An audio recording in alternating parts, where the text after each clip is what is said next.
ওয়ালকারের মতো নিঃশব্দ শিকারী, পেঁচা রাতের রাজা। তাদের চোখ খুব বড় এবং ঘনীভূত আলোতে সহজে লক্ষ্য করতে পারে। পেঁচার চোখের প্রতিফলন দেখতে অত্যন্ত সুন্দর। উড়ার আগে তারা শাখায় বসে নিজেদের পাখা প্রসারিত করে। তারা শাখা থেকে উড়ে যায় নিঃশব্দে, খুব সতর্কভাবে। পেঁচা মিষ্টি এবং শান্তময়ভাবে বনভূমির মধ্যে উড়ে যায়। অন্য শাখায় এসে নেমে বসে চারপাশের পরিবেশ পর্যবেক্ষণ করে। তাদের নখগুলো শক্তিশালী এবং শাখা ধরে রাখতে সক্ষম।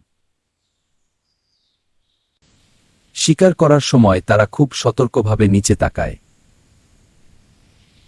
তারা চোখ বন্ধ করে অথবা হালকা মাথা ঘুরিয়ে বিশ্রাম নেয়।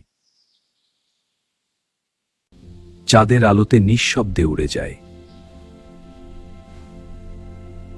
শেষ শাখায় ফিরে এসে বসে পাখার প্রতিটি কণার আলো ফুটে ওঠে। শেষে তারা সরাসরি ক্যামেরার দিকে তাকায়, জ্ঞানী চোখে বনভূমির রহস্য দেখায়।